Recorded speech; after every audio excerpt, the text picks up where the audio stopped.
What's up, my fellow scruffy looking nerdfighters, and welcome to the Carbonite Chat. Today, I'm going to be talking about all the plot holes, plot conveniences, and ex machinas that are inside of The Last Jedi. There's quite a few, so I want to go ahead and get into it. If I end up missing any, then please comment them down below, and I'm sure if you disagree, you will be commenting down below as well. So let's go ahead and get into it. The very first thing is when the First Order just pops up, they've got 3 Star Destroyers, and they just stop there, and they mention, oh, they're in the middle of fleeing, but yet no one decides to shoot at the Raddus or any of the ships flying up, or they don't decide, let's send 2 Star Destroyers over there because the Dreadnought's coming, so you have 1 Star Destroyer and 1 Dreadnought bombing down on the base. None of it makes any sense, and it's something that they continue to do where it's like, everything kind of passes by because the villains are just idiots, and that's just terrible writing, and it's just an obvious hole in the logic of what ends up happening and going forward. Then, of course, Poe flies up all by himself, and yet again, they're just watching stuff happening, nothing's going on, and Poe just kind of sneaks up. I heard someone say that he didn't really sneak up, but he does. They just, no one saw him coming, no one tried to shoot at him. Right as he appears up, someone says, oh, there's a single fighter pilot coming in. Not to mention the fact that they don't know 100% sure that the First Order's coming up, yet they already had a plan put in place to be able to destroy the First Order, or to attack the First Order with the bombers, and also attacking a Dreadnought, which they didn't know was going to come either. But that's getting a little too far to it. But Poe comes in with the X-Wing. He's the only X-Wing pilot. We know from comics, we've seen in the prior movie, that he's got his own Black Squadron. They're dedicated to Poe. They just helped destroy Starkiller Base. Why would they not be assisting? Everything we've seen from them says that they would help no matter what. Then the fact that they have to bring in these new bombers that we haven't seen before, and yes, I know Cobalt Squadron, the novel, says why they weren't there, but they're added in and used in basically a suicide bombing type way, in that they're sent off and they're too slow to do anything. They're clearly not built well enough to even protect themselves. One TIE flying into a ship full of bombs just explodes and ends up destroying all of the other ships. Just one thing happens and it destroys all of them. So terribly built, so terribly done, and all this is supposed to be is just a distraction. So why send the slowest moving ships anyone's ever seen in Star Wars? Why not just send all the X-Wings, like I said? Because when they went to go to Starkiller Base, they sent the X-Wings, and the X-Wings were making bombing runs over Starkiller Base. And Starkiller Base is much, much larger than the Dreadnought, which they didn't know was coming. But even in that case, if you even consider Starkiller Base could be destroyed, why not send Black Squadron and just do a bombing run on top of the ship? I mean, it's much safer, less likely that people are going to die, and they're able to move much faster and not just be picked apart, because the TIEs are just swarming them the second they get anywhere near. And then in all of this, the Dreadnought fires once or twice on the base, never attempts to fire at the ships that are already fleeing, even though if you're knocking off the ships up here, then you can buy time as the next ships begin to fly up and then knock them down. But no, we're not worried about that. We don't send TIEs down that area. It's just, the whole thing is just an utter, it just makes no sense at all. There's so many little issues you could pick through it forever. One, again, Paige, the only one left, of course, is trying to drop the bombs, and Poe's like, why haven't you dropped your load yet? And then they go over and just the guy's just, he's unconscious for no reason. And it's not because they've been hit, because just after that, when she realizes that happens, then it shows the driver, and then his cockpit is run into or shot at, and it blows up. But before this, the guy holding the thing just collapses because plot reasons, because we needed an emotional moment to happen, because there's not really any explanation for it. Then skip past that, and Snoke's furious with Hux, and then later we find out that he had no idea about this tracker. This is the supreme leader of the First Order that's leading this entire fleet. He seems to always know what's going on. He's super strong, force powerful, and he just has no clue about the newest tech developed by anyone. Like, no one else knows this tech's been developed. He's developed it, or his people have developed it, and no one's told him. I mean, Hux is as much of a suck-up as anyone could ever be. He's always trying to one-up Kylo and impress Snoke. If they develop some new tech, the first thing he's doing is going to Snoke to try to brag about it. But this case, it does it. Why? Because Ryan just wants to do a hilarious scene where he slams Hux down and spins him around. It makes no sense. It makes zero sense. Not to mention, a little bit later, Rose knows about this stuff. But no, Snoke, he doesn't know. Then we go to just the terrible stuff with Luke. And first off, Luke's in Jedi robes. Now you might say that's not a plot hole, but that's because you're thinking about The Force Awakens, which he was in that, which is very true, and it's because JJ had a different idea for what Luke would be over Ryan. But he's in Jedi robes, but yet he's cut himself off from the Force and wants the Jedi to end. Why is he just wandering around in Jedi robes? If you don't think this is just a plot hole, then why did he go and change to the little fishing outfit right after that? Why didn't he wear that the whole movie? The reason why he didn't was, the only reason he was wearing it here was because Ryan couldn't just blatantly switch this up, or else he would have. But it's a plot hole when someone's cut off from the Jedi, wants the Jedi in. He's cut himself off from the Force, but yeah, he's just hanging out in his Jedi robes for no reason, which is why immediately it shows him just folding them up. Then he talks to Rey, and he went to an unfindable location. He's like, why do you think I came here? I didn't come here for someone to find me. Yet there's a map left out over for him. It makes no sense. Now, when the Radish jumps light speed and they come out in the middle of nowhere, they just set random coordinates. They didn't want to go to a certain location. And then they just happen to go in an area that's pretty dang close to an old rebel base on Crait. Yet Leia didn't know it was there. Leia was the one that found it with Holdo in the book Princess Leia, Princess of Alderaan. And she found it, and this is when she found it, and her father, Bail Organa, was leading it. And this is how she found out that the rebellion was even a thing, and found out that her father was leading it. This is a very key, big moment in her life. This is also the first guy that she kind of fell in love with. Sorry, spoilers, but first guy that she kind of fell in love with, that's where he died, was right off Crait. So all these things happened, yet it doesn't matter. I'm just going to jump in a random location that happens to be right near Crait, but I'm not going to know Crait's there. We're not going to head there. We're not going to head in a direction when the first thing it says, what do we do next, is try to find a base. Just details all the things Crait ends up being. Why not just jump there? Because then Ryan couldn't have his stupid little plot that he has of this cat and mouse chase that just makes absolutely no sense. So then Kylo and them are beginning to attack the ship, and Poe's running, and Poe looks at BB-8 and says, BB-8, get to the ship and go ahead and start it. But that doesn't happen. BB-8, it shows BB-8's speed off, and then when it cuts to it and everything's getting shot at and blowing up, you just see BB-8 just standing there. He never tried to get in the ship. Why didn't he try to get in the ship? Because then BB-8's destroyed, and they can't have that. So why not just not say, BB-8, get to the ship? No one would have thought any different if Poe and BB-8 were running right next to each other trying to get there. No one would be like, oh, BB-8 could have gone faster. Like, maybe some people would have said that, but instead you say, go get in the ship and start it up, and then BB-8's just sitting there, and then it shows Poe running up, and Poe actually catches up to him, and BB-8's just right there.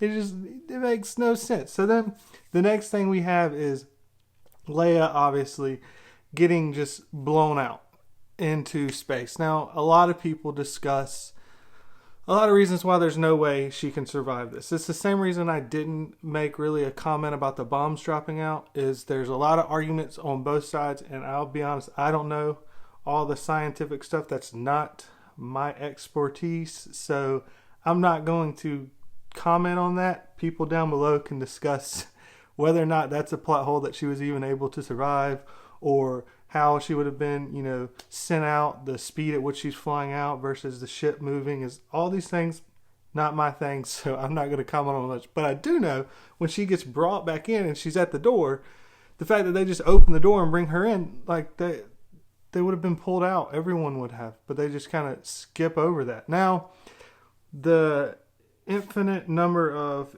plot holes / plot conveniences to be able to make this idea that Ryan had for the stupid, for the worst, most unexciting part of Star Wars ever created in history.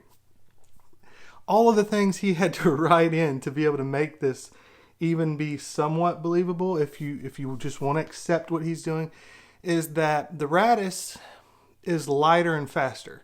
Now, that's never been true in Star Wars before. The first thing we see in Star Wars is the Tantive 4 flying away from the Star Destroyer, and it gets chased down. Now, it's lighter. It should be faster. And then we have in Empire Strikes Back, the Millennium Falcon has to hide on the destroyer and then has to go and sneak off with the trash because it can't get away, because it can't jump to hyperspeed. Now, light speed. So the Millennium Falcon, which is known for being fast and for smuggling and getting away, can't outrun Star Destroyers. But now, because Ryan doesn't know Star Wars or care about what goes on in Star Wars, now the Raddus is faster. But that plot hole's there. But no. Not only can they outrun it, but they can only outrun it just enough. Like, it's not, they're running 5 miles an hour faster and then, or whatever, 10, 20 miles an hour faster, and they don't pull away ever. They're always the same. It's just like they're a quarter mile an hour faster while this 2-day race or chase with each other happens. Then we add in the plot convenience of all of a sudden fuel matters. Fuel matters now. It's never mattered before.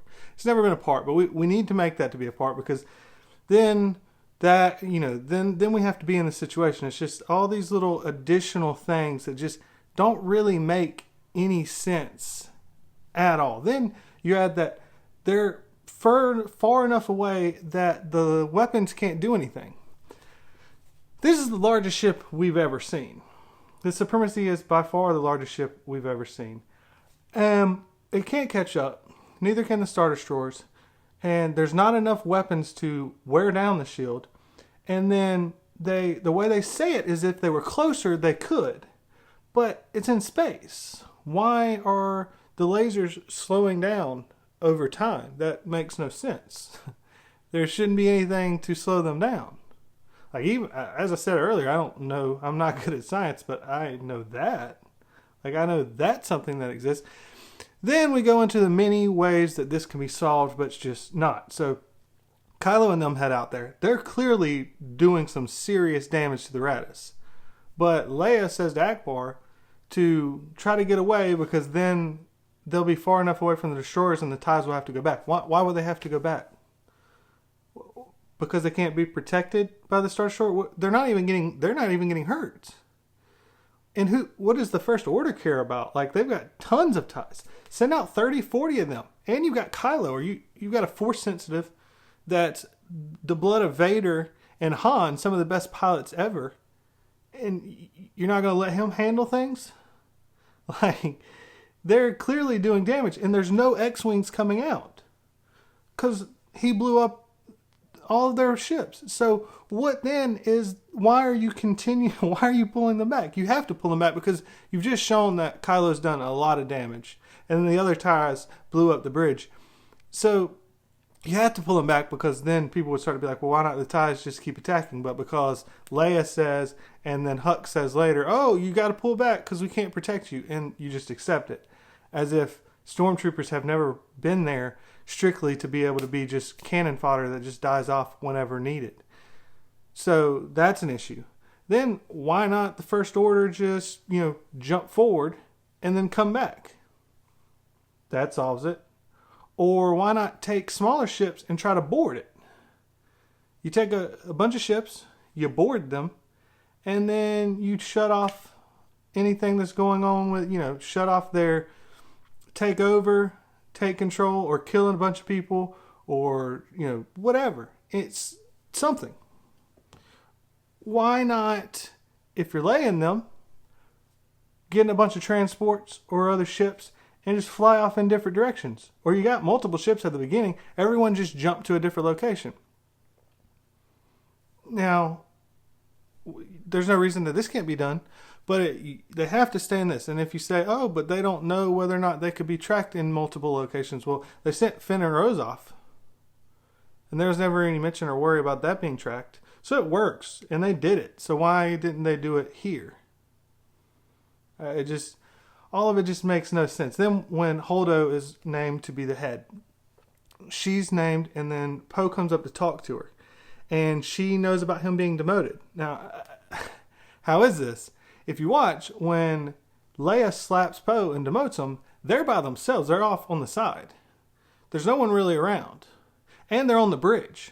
So she slaps him, tries to demote him, or demotes him, but no one's around. And then immediately when they get back, they find out they're being tracked, and they go into defense mode.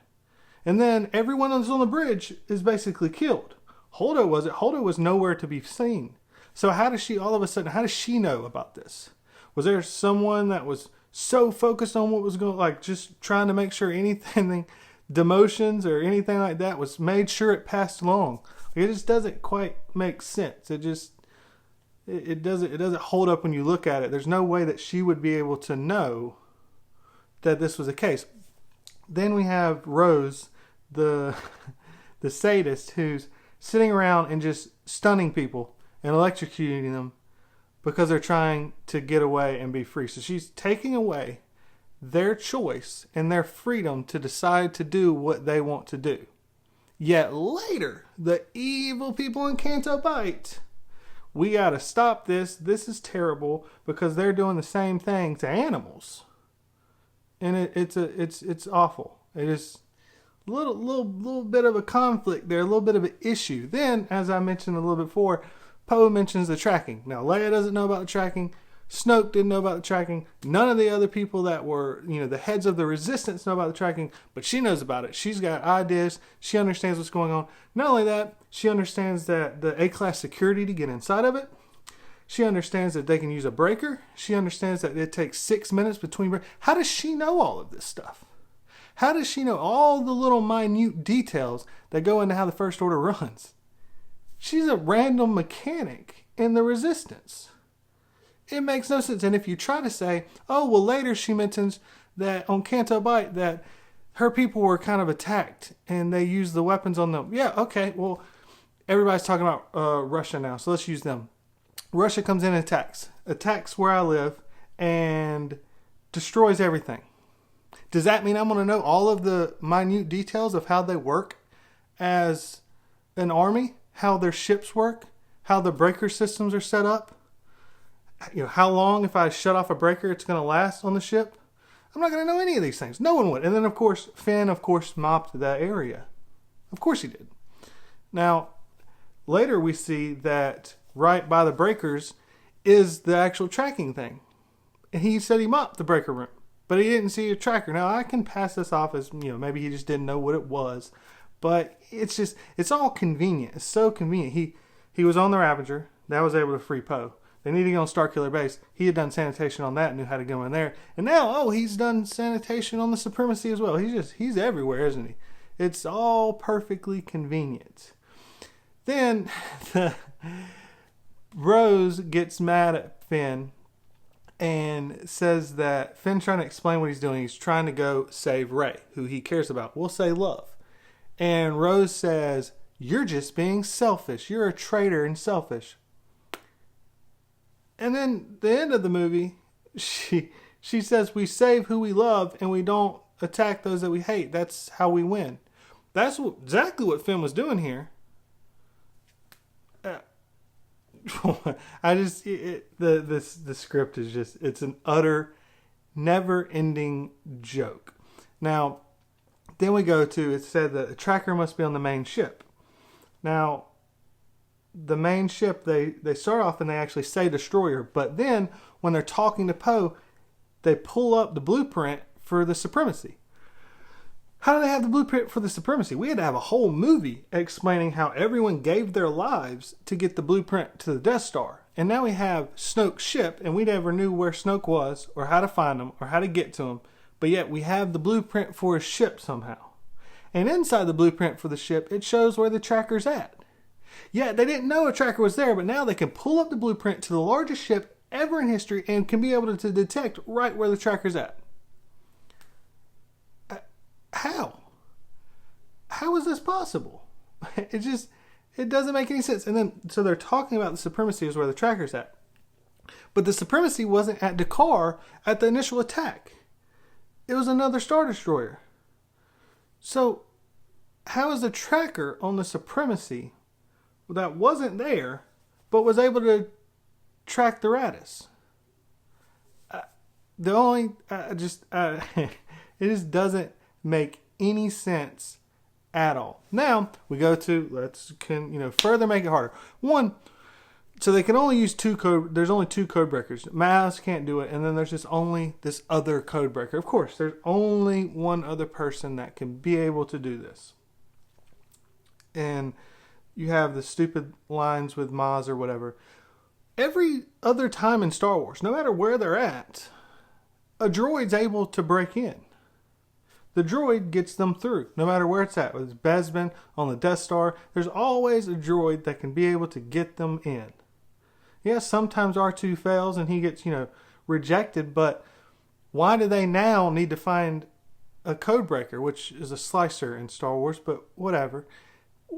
Why is that the case now? Because they need to make some random trip? They couldn't, it sets up an entire pointless storyline. Yes, I know ultimately it's not pointless, because if they didn't get him and they didn't get over here and all these other things, but of course it ended up, it's not pointless because to some extent Ryan can connect something, but there was no real need to head there to begin with. You could have just used a droid. Now we go back to on Octu, and Luke is going to train Rey. Now he walks up there with a little leaf thing in his hand, and Rey does the stupid little kind of thing, and he's tickling her hand and then slaps it, and he just tosses it away. Now this is maybe nitpicky, but I hate this scene so much I'm bringing it up because there's no reason for him to have a leaf there. He didn't grab it off of a tree on the way up there. There's no trees. There's not even trees on the island that we see that would hold that type of leaf, but he happens to have that leaf and he just carries it up there and he uses it to tickle her finger, but yet he didn't know that she was going to stick her hand out and him to be able to tickle it. So why did he have the leaf? And he didn't have it for another reason, because right after tickling it and slapping it, he tosses it away. It's just there for some stupid gag that Ryan thinks is funny and it's not. It's so stupid. All right. Then when they get there, first off, they fly away and the First Order never notices. I mentioned already that Rose and Finn fly away. No one notices, but yet they don't then decide, oh, that's probably the best idea for being able to get away. Then they start to lead up. Rose first says that she didn't know. She had heard stories, that she had heard stories about what happened at Canto Bight. But yet later she's going to tell us everything about Canto Bight. She knows it all, but she only heard stories.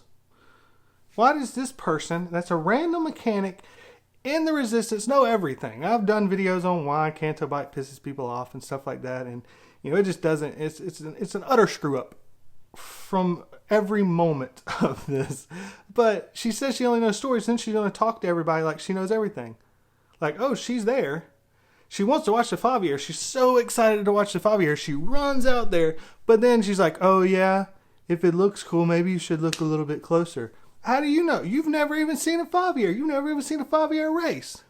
You've never been to Canto Bight. You've just heard stories, but yet you know, and you're going to tell everybody, and you said the only way that you can ever make money in this place is to be able to sell weapons. Oh, really? So not fuel, which is clearly something that could have been beneficial to the Resistance. What about banking? What about real estate? What about owning these casinos? Is the only way you can make money selling weapons? Or is this just some kind of stupid idea that freaking Rian Johnson tried to put in the movie because it just makes no sense? There's so many holes fall into this whole little thing. So then even before that, they crash on the beach. You're trying to secretly get in there and find a code breaker. You couldn't park it decently? I mean, there's a grass location right next to it. You couldn't park it and then get in there? This is all a setup just so they end up getting arrested. Which then, when they go and get arrested, what ends up happening?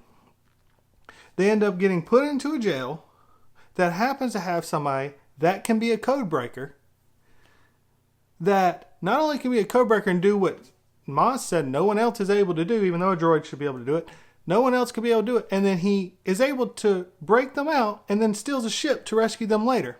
Even though he said he came in there to sleep. So he's there to sleep and they woke him up. But he was wanting to sleep. He offered a job. They said no. Why didn't he just go back to sleep? But he decides to break out then because the plot needed it. And then even though they said no, we don't want to help you. And they don't exactly look like they got a lot of money.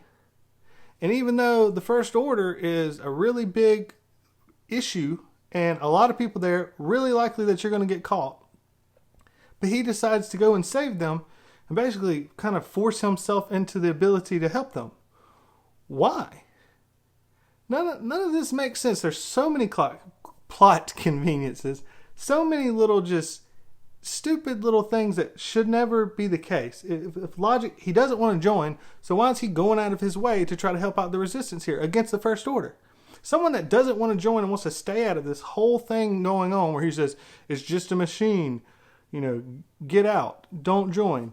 So why are you joining? When it's not like they had, here's a whole bunch of money. We have a blank check from Leo Organa.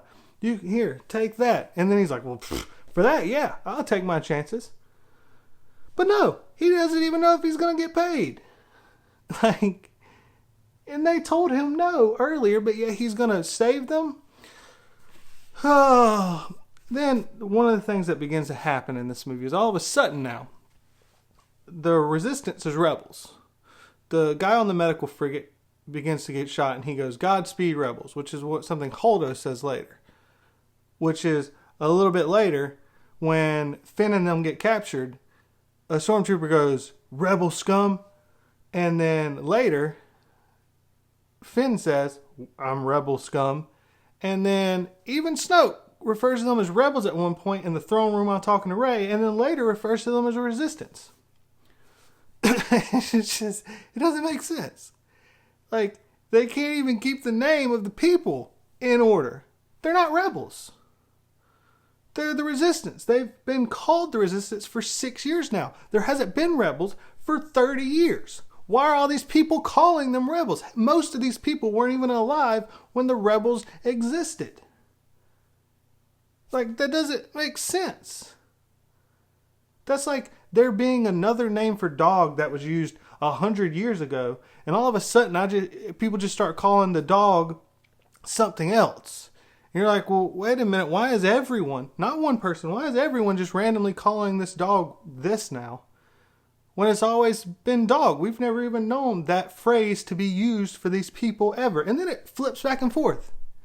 It's just terrible, terrible writing. So on Canto Bight, we have them trying to free the Faviers. Now, a lot of issues with this. Now, one, they're trying to hurry. Earlier, Finn's just trying to, enjoy what's going on in Canto Bight. And Rose, trying to hurry up, pulls him away. But then she goes and runs off to see the Faviers, and then she tries to give him a speech about why it's a bad thing and these people are terrible. So she doesn't need to rush anymore because she needs to preach.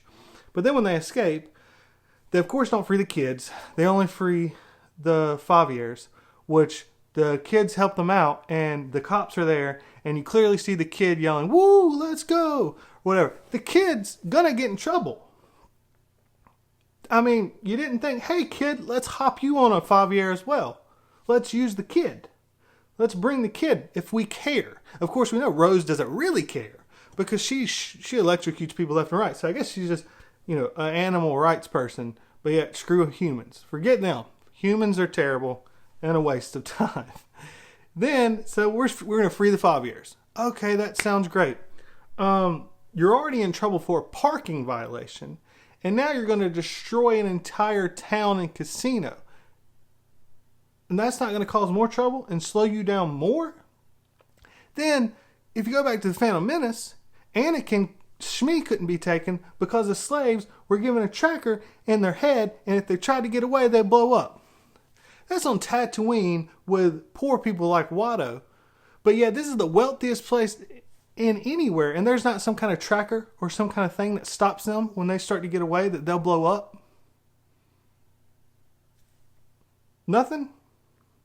There's no trackers on these horses 5 years that are make people a lot of money with racing and betting. These would be very important to wealthy people. Yeah, they don't. No tracking, no nothing. None of that. Not to mention that they've got slave kids watching it. If they're capitalism's terrible. The goal of capitalism is the explanation is they want to save as much money as possible to make their profits higher. So, because they don't understand, they say, oh, they're using slave children. Well, you got to feed children. You got to do a lot of things to take care of children. Why not get droids? Everywhere else they use droids. Why not use droids here? It would be cheaper in the long run. They're probably stronger and can do more. They're never going to revolt and let all the 5 years free like they did here. It's just, it doesn't make any sense at all. So then they're running away. And there's a pack running, and then Rose and Finn head off this way. And the guy goes, just keep following the pack. Why? There's clearly 2 people on this 5 year, not on the other ones. Someone opened the doors to break them free. All of this stuff's just been damaged. They just freed a bunch of 5 years, which are a lot of very wealthy people that are going to be very angry, and supposedly they're all weapons dealers, so they're probably going to be pissed and wanting to hurt someone. Yet, the police officer's just going to say, no, let's forget them, let's follow these people. Why not split it up? Why not say, hey, you go this way, and I'll go this way? And then, to further screw this up, they follow the 5 years all the way out there, and then the ship begins to fly up with DJ and BB-8, and they go, oh no, they're over there, let's head that way. It was like, Ryan was like, oh crap, if they just go that way and then they just fly away, people are going to say that they didn't even try to capture them because I said they had to go to jail for a parking ticket, but now they destroy everything and they're just going to get away scotch-free. Well, yeah, it's still an issue. You still screwed it up. And just the whole thing is just so dumb. It's just so stupid. It makes no sense. Every time someone gets away, so Ryan's whole thing is that failure. Everyone, it's things fail. But they fail. You can't even make the villains or the bad guys respectable. It didn't fail because they're just that good. It fails because they're utter idiots. And then the good guys are just even bigger utter idiots. Anyone with... So they get away and they fly off, and then it shows the little ship spin away as they... Again, we're on a planet where everyone is weapons dealers. Yet no one has another ship. No one happens to be a weapons dealer that owns a ship on this planet that everyone's wealthy because they're weapons dealers. And they own 5 years that are very important and known across the galaxy. It's a very high standard to have. If you have it, you're very much viewed very highly. All of this, and they've destroyed their town. They've destroyed their casinos. And no one's like, I'm going to get in that ship that I have that's faster and got a lot of weapons, and I'm going to go chase them. None of them. They're just scotch-free at the end of it.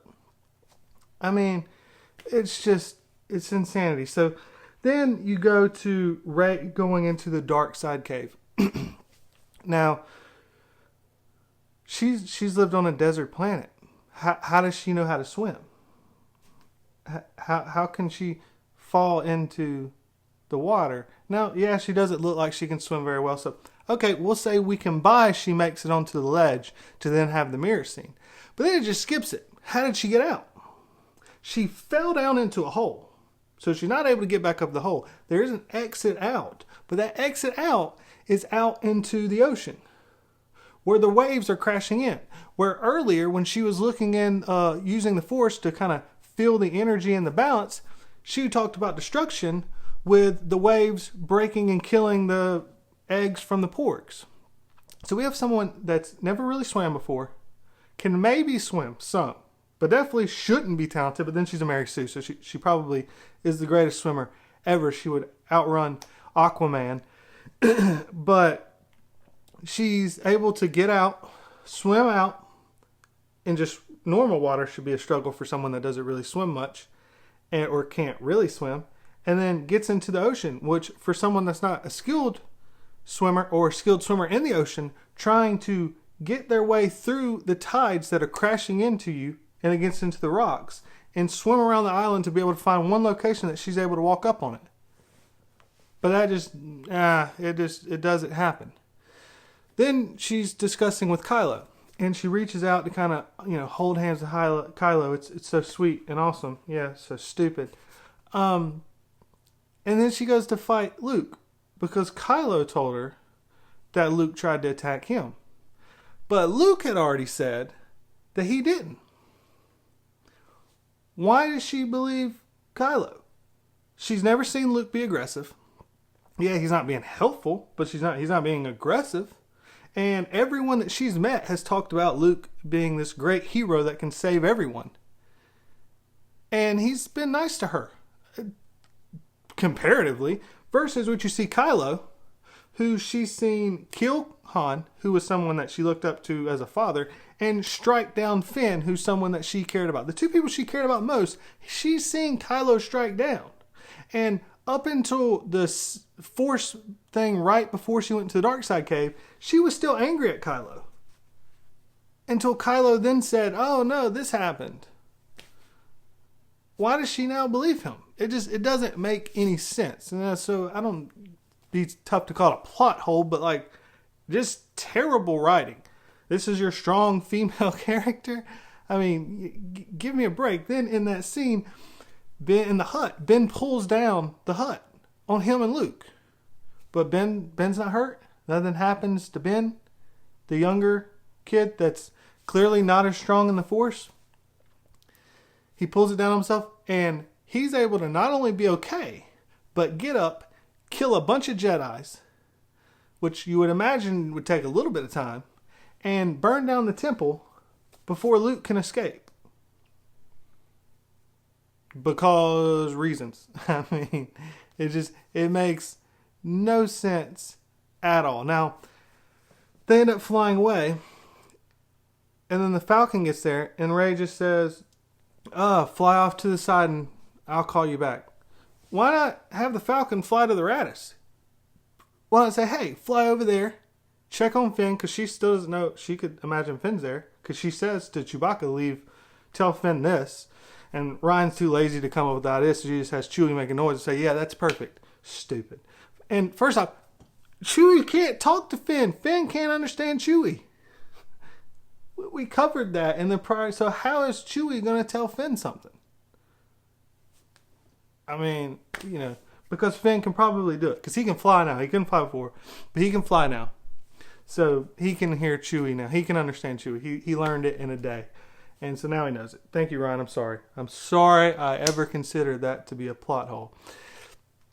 But why the Falcon is able to hold almost everybody. If they would have flown there, got it, they could have just flown away from that. But no, we don't want to do that. Because again, plot conveniences. We got to figure out a way for this to be able to keep working, even though it makes absolutely no sense. So then they're on the elevator, Rey and Kylo, and Rey says that she senses conflict in Kylo. But yet, just after that, Snoke says, I sense no conflict. How is Rey sensing conflict, which is correct, but Snoke, who's able to do all this stuff, bridge their minds, he could sense everything else going on with Kylo from the very beginning, yet here now he can't. But yet Rey can.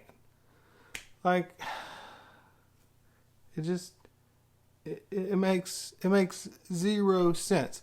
And we'll just continue on this because Ryan said this was the case in an interview fairly recently where he said that Kylo had planned to kill Snoke before they even went in there. That he had been plotting to kill Snoke, and now he just found or saw his opportunity. The problem is the way the movie plays out. He brings her with him.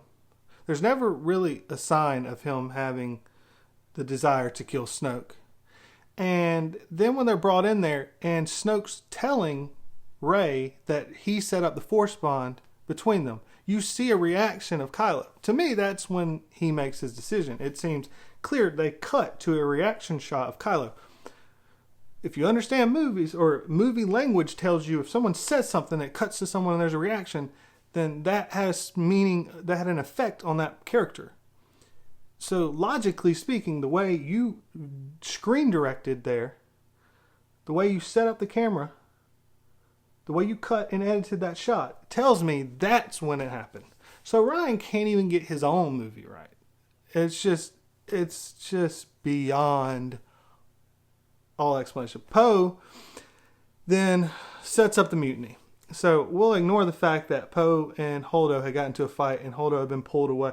Poe had been pulled away, and then cuts to them talking and having a civil conversation because now she wants to talk to him. It makes no sense. How did this happen? So then he turns around, does a mutiny. He gets to the ship, and the first thing he does is turn off all the lights to the transports. Well, why? Only so that Holdo can kick the thing up and put some smoke up in the other people's face so she can show up with the gun. Where did she get the gun from? Where in that skin-tight dress is she carrying a gun? Is it back up in here? Where is it? And she didn't grab it off someone else, because someone's probably going to say that, because it's in the visual dictionary, it's her gun. Where was this gun at? And then within 30 seconds, I timed it. Within 30 seconds, they're breaking down on the door. And you only see Leia. You don't see Leia with Holdo there. But in 30 seconds, Leia has come out of a coma. Holdo has been able to stun all of the people standing there. There's 4 or 5 of them. Been able to stun all of them. Get up to the bridge. Explain to Leia everything that's going on. Break down the door. And then Leia feel like, okay, I know all that's going on well enough to be able to just shoot Poe here. Or they're telepathic, which then goes back to making the sense of how Holdo knew that Poe was demoted. Because there hasn't really been much explanation, but ultimately the only way that it makes any sense is for them to be able to just say she can telepathically explain everything with Admiral Holdo. That's the only thing that makes sense. Since Snoke's explaining how this came about, and it's, I guess, an attempt to explain why Rey's a Mary Sue and so powerful. And he says, darkness rises and light to meet it. So the argument is, and he says, I thought it would be Luke. And he's talking about Kylo. So now we're to believe that Kylo is more powerful than Luke. See, Snoke doesn't know that Luke hid and has turned himself off from the Force. But yet, he thinks Luke is going to rise up in power to match Kylo. But instead, Rey did it. This makes 0 sense. Absolutely no sense. Wouldn't it make sense? It'd just be logical to say, just say darkness rises in light to meet it. I told my apprentice that at some point someone would rise in the light to match him. I've had Luke, and now he has Rey. Why say you thought it was going to be Luke? It makes anyone that's watching, yeah, Snoke's probably more powerful than Luke because Rian Johnson's an idiot. But they're at least comparable. They're more comparable than Luke and Kylo are. It makes no sense. And then right after that, he says, we're going to kill you now. You said that there's this balance that's going to exist and light's going to rise. Why not just throw her in jail or something? Because you kill her, now you just got to wait for someone else to rise up and always be looking behind your back. Just lock her in a cell, put her in the things that Dooku put Obi-Wan Kenobi in, so she can't mind trick someone to get out. Even though technically you can still mind trick while you're just being held there, but do something to hold her. And he says, I'm going to go kill Luke. Well, Luke's another powerful Force person that is not going to do anything. He's talking about ending it himself. So just let him go. It doesn't make any sense at all. Finn and Rose are going to break in. They need the code breaker because they needed the Canto Bight scenes. And they get in. They've said the whole time this is the only way in. But yet, once they get in, First Order comes in from all other directions. How? If this is the only way in, Finn's mopped this floor. He would know that there's another way in. But now there's just another way in. Because there needed to be another way in. Because they needed to be able to just set up and break this. And to be able to catch them and capture them because everything fails. Because failure. Which, ironically, was a meta explanation of his script and his movie and his story. Because it was just an absolute, complete failure. So you end up finding out, of course, that DJ turned on him. And so he turned on them and they realized that the transports were cloaked.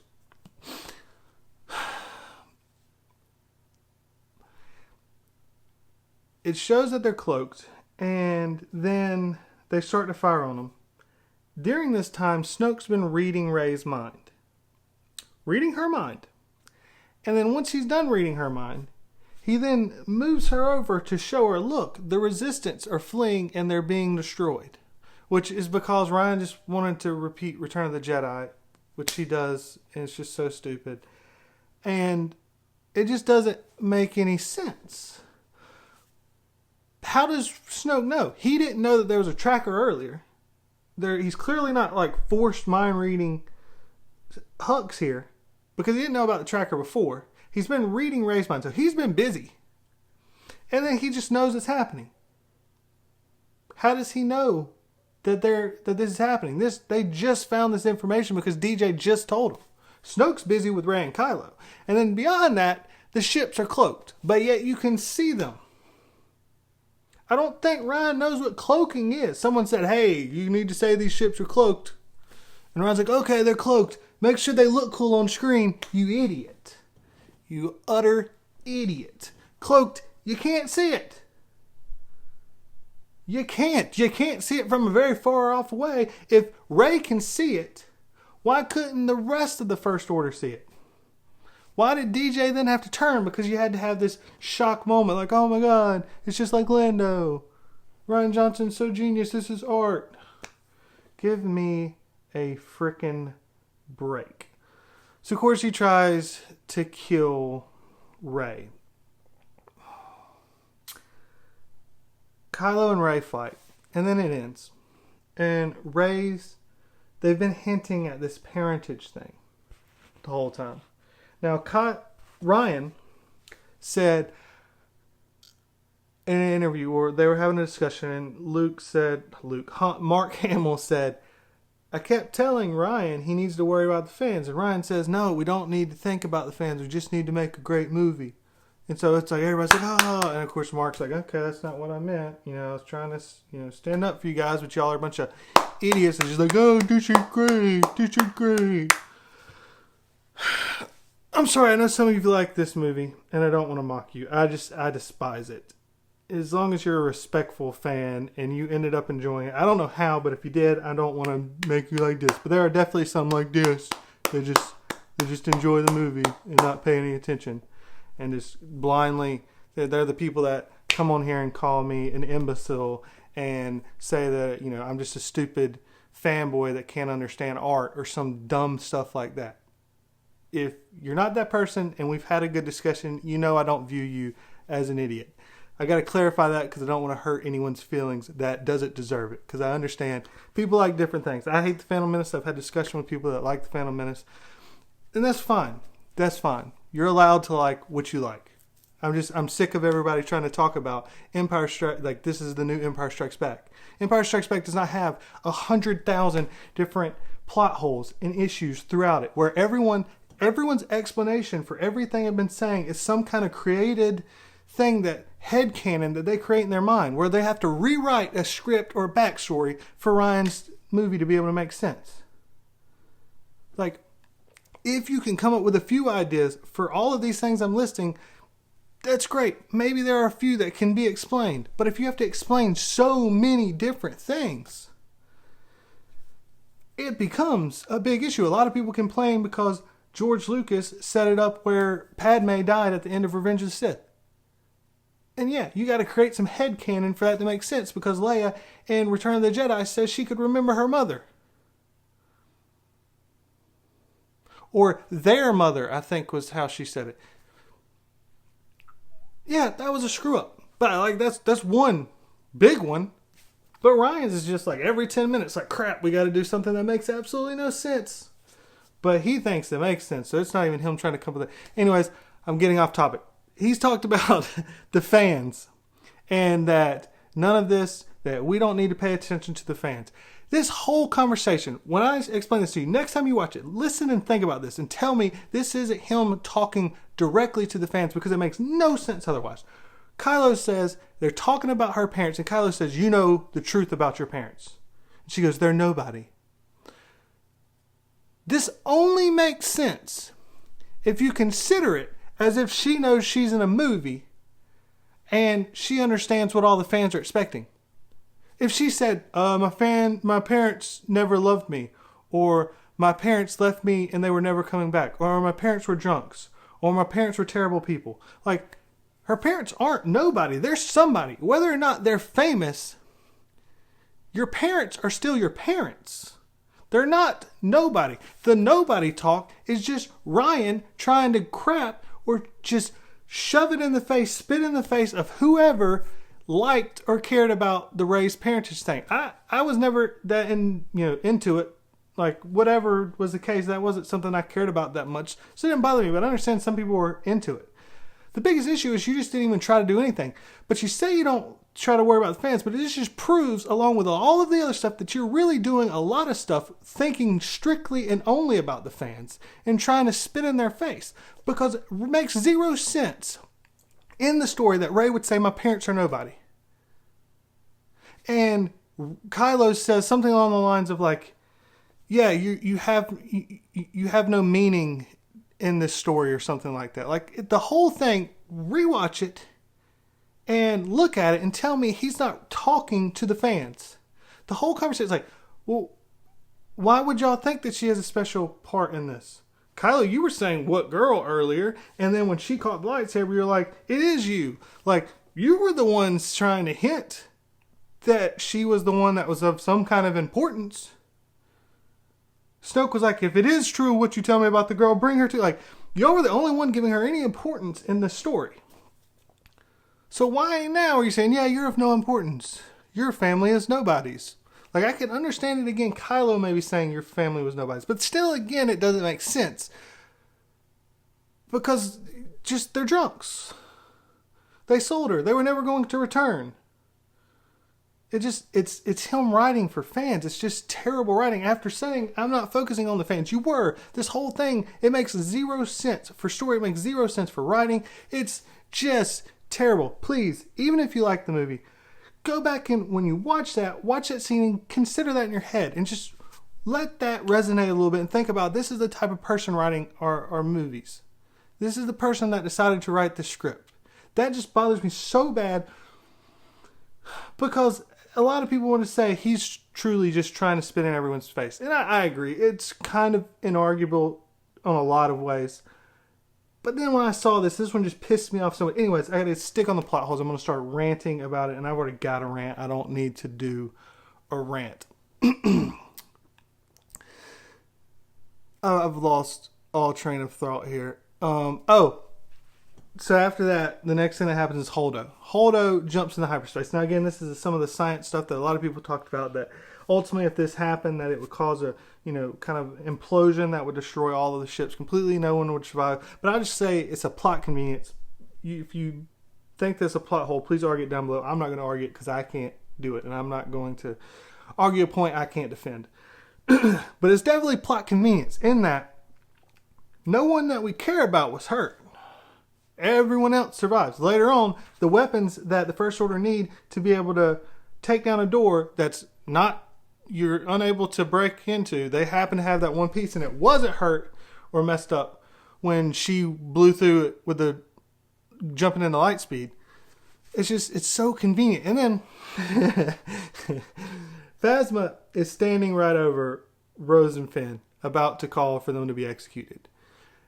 Then she jumps to light speed. Everyone else is dead, basically. But Rose and Finn are fine. How are they fine out of all of this?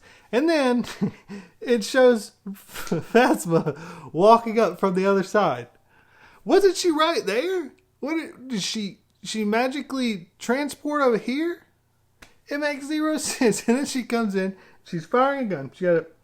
And BB-8 Deus Ex Machinas it and shows up and with an ATST, and he's firing, and it's so stupid that even Rose and Finn are looking at each other like, what? And then next it cuts away, and now Phasma's got her spike. No gun, spike. And then Rose runs up to shoot. She starts shooting, and then all of a sudden someone's got a turret gun, and they're firing at Rose, but yet Finn's there, but no one fires at Finn, and then the turret stops firing. BB-8 also stops firing, so that we can have this stupid battle, this fight, which is the reason why Phasma had to no longer have her gun, so that she could fight with the spike. And then they're fighting, and she knocks him off into this hole, and she knocks him, and she's looking down. It's like, she's looking down, so she would see whether or not he landed on some kind of thing that was lifting up. But yet she turns around like nothing happened, because we gotta have another Ex Machina stupid moment. And where Finn's just saved and the ship's destroyed, everything's burnt, nothing's really working, but there's a lift that's working and happens to be coming up. It happens to be coming up at the right speed, the right time, everything exactly needed. That's why I say it's an Ex Machina. It's a plot convenience. It's whatever. There's an issue with this. Then Phasma turns around and she's got a blaster pistol now. It's just like she can just pull out weapons at any point, which she should be able to because Holdo can. So why can't Phasma be able to do this as well? Because that's the only thing that would make sense. So she fires it out, then Finn pops up and he knocks her down, and that's the way that all goes. So then it shows Leia just standing there. Now, they know the First Order's up there, and they know they're coming after them. But yet Leia wants to just stand there and look out for this shot. Because Ryan, it's all his decisions are based off of visuals. So there's just a shot of her looking. And then, okay, they're coming. Now let's close the door. What if it wasn't Rose and Finn? Now, I know this is just a plot convenience so that you could get Rose and Finn in there. And people won't be paying attention and say, this is stupid. Why would you do this? Like, why would you just not shut the door? You're safe. Get in there and start doing what you need to do. Well, I need to look on the horizon. Let me see what's going on here. Okay, now there's ships coming. They're probably pretty close. You might want to close the door. I think one of them will probably still make it in. But yeah, now start closing it.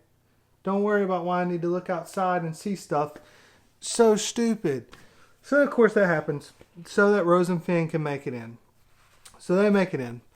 Then, as I kind of made a mention to before, the First Order just happens to have the one weapon that would be able to knock down the door. They just happen to have it, and it happened to not be destroyed. Even though the Supremacy is cut in half, and multiple Star Destroyers were destroyed, they happen to have it. And they happen to have all of these walkers that they needed to be able to get in there. And they happen to be able to organize and get back together and set up to attack on Crait at a really fast pace, even though they should be in utter chaos because many of the higher-ups will be killed.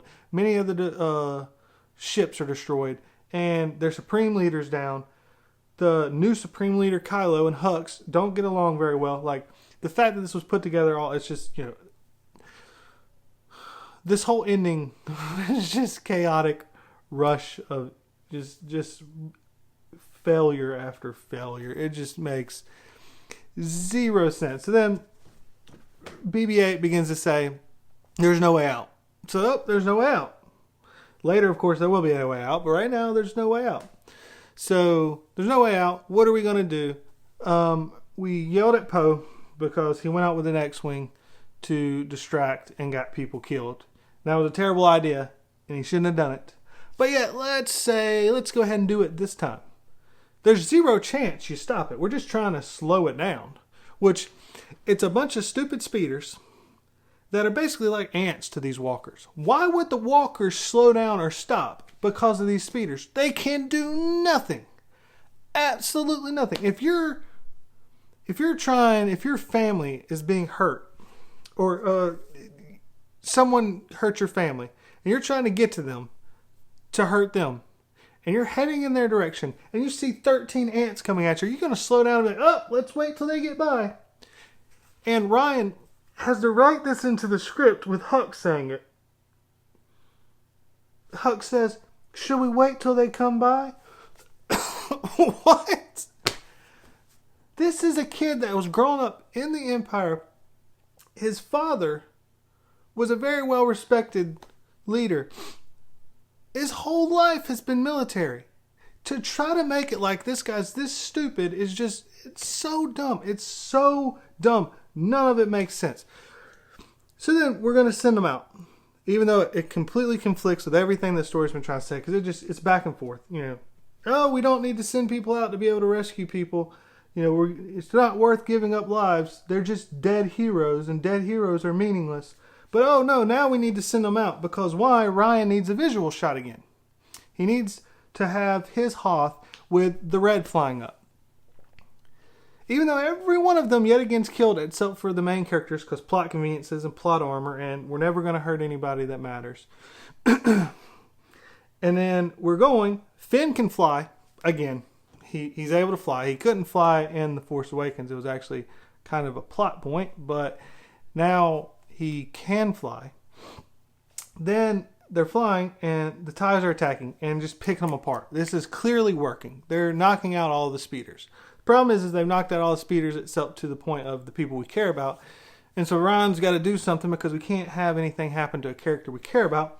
So then the Millennium Falcon shows up.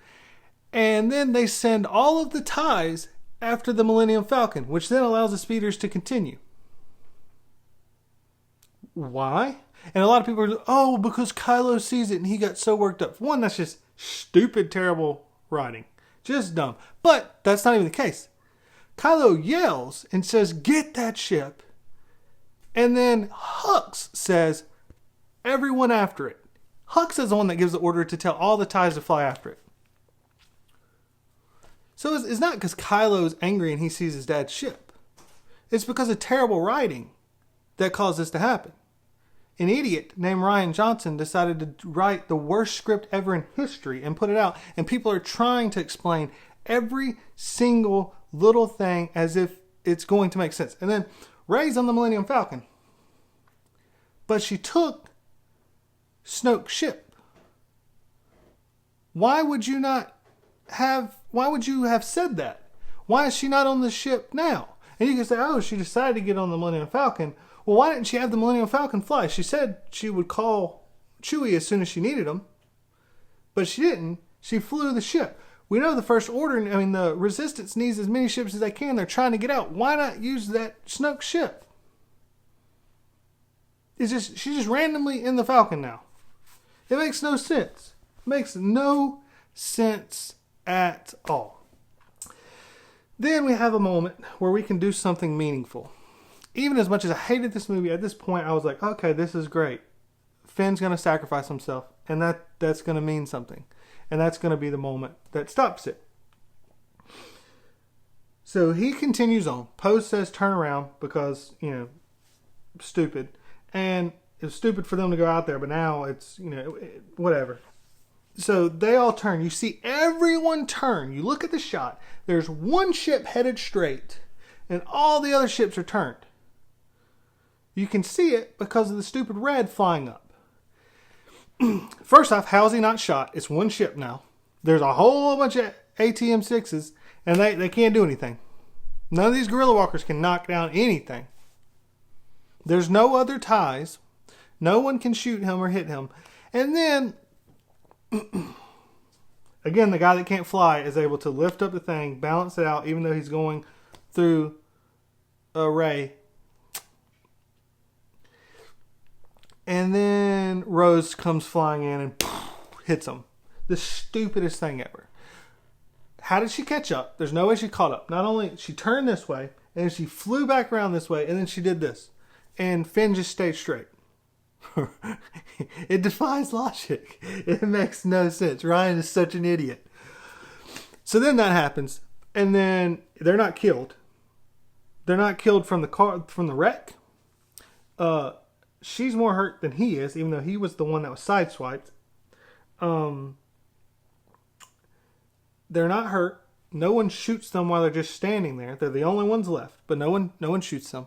She gives the stupidest speech that completely conflicts with everything else in the movie. Makes zero sense at all. None. But I'm not. That's not what this video is about. So all of these plot holes of them not dying here, and then they're able to drag them all the way back, even though you never see them again in the shot. Even though Luke's coming out, you see this shot from the view of Kylo's ship looking down. You don't see no one's being dragged. And it's right after Kylo shooting down at Luke and hitting him like 100 times. And right after that is when you now see Finn pulling Rose in. So he was able to pull her that humongous long distance. Think of how long it took for them to get there on speeders. And now he's dragging this girl. And he's able to get her back. It's just, it makes absolutely no sense. So Luke, just prior to that, shows up. He shows up and talks to Leia, but he doesn't tell Leia what he's doing. He's setting up a distraction. Why couldn't he say, hey, I'm about to go out there. I'm about to deal with Kylo. I can't save him. But look, I'm going to give y'all a distraction for y'all to get out. Oh, okay. No, they just talk and he heads out there. It has to be Poe who's like, oh, this is a distraction. Why couldn't Luke come in there and talk, but yet he couldn't say, man, this is the whole point of what I'm doing. And then, of course, that's when they have a way out. Oh, yes. Awesome. We have a way out now. We didn't have a way out before, but that was only the schematics for the place. We didn't think about unnatural ones that weren't, listed, but now we do. And this is the reason why the Crystal Foxes are here, which at least they had a meaning to the story. Porgs didn't. And I get that they had to use them because there was puffins on the island, but why were they in the rest of the movie from that point on flying into windows? They're stupid, and they were just a gag thing because Ryan's an idiot. But anyways, I'm sticking with the plot thing. So Luke dies. He stopped doing the Force thing all the way out. He disappeared, and then shortly after he dies. But yet, Kylo is still able to get in there and hold the dice before they disappear. How are they still there if he's already dead? It makes no sense at all. Because there had to be an emotional moment. And moments and visuals are more important than things making sense. And then finally, Rey and Poe meet. Even though they've already met before. They ended up meeting here yet again. Because why not? I mean, why not? Oh, I'm sure this is pretty long. And that kind of wore me out and made me a little bit annoyed. So I'm going to cut it off. I look forward to hearing your comments. Thank you for watching this. Man, this is annoying. Please stop trying to say that it's like Empire Strikes Back, or it's going to be viewed as some great artistic film when it's not. If you liked it, that's fine. That's great. I'm glad you liked it. I wish I could like it. I can't, but bravo to you. I'm not trying to make you not enjoy the movie, but just please try to stop acting like we don't have a reason to hate it or stop trying to act like it's Empire Strikes Back. Empire Strikes Back is one of the greatest movies ever made. It is a brilliant, brilliant film. Stop trying to say The Last Jedi is a brilliant film. It's not. It's visually cool. It's got great sound design. There's a few maybe decent ideas. But it didn't. Everyone's trying to act like it's the new Empire Strikes Back because it's such a weird, terrible screw up that they're just trying to say, no, we just can't get it yet. In 20 years, we'll look back and think it's amazing. No, we get it. I've done tons of videos. I've got tons of videos on everything with Star Wars. Every little thing that explains why this movie's just not good. Objectively, it's not good. Yes, you can subjectively like it, but just, you gotta admit, objectively, it's not good. There's a lot of people that like the prequels and can admit, objectively, they're not good movies. I just enjoy them. Anyways, enough of all this. I'm running on some more. I need to end.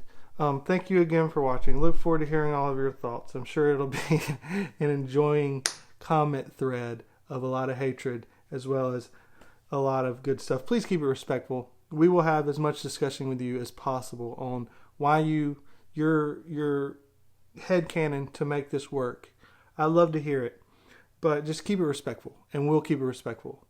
And if you like the movie or you hate the movie, and you're one of the people that follow my videos and talk, just keep it respectful as well. Let's just keep it respectful. That's all I ask. Again, thank you guys for watching. I'll post some videos up here. I'll post a link to my TeePublic page down below, where I also have my Fire Ryan Johnson and the Last Ryan Johnson movie t-shirts if you would like to get those and show your distaste and hatred for just a terrible screenwriter. Terrible, terrible screenwriter. But anyways, I close it off here. Thank you guys for watching. And never forget, you Nerf herders, I love you.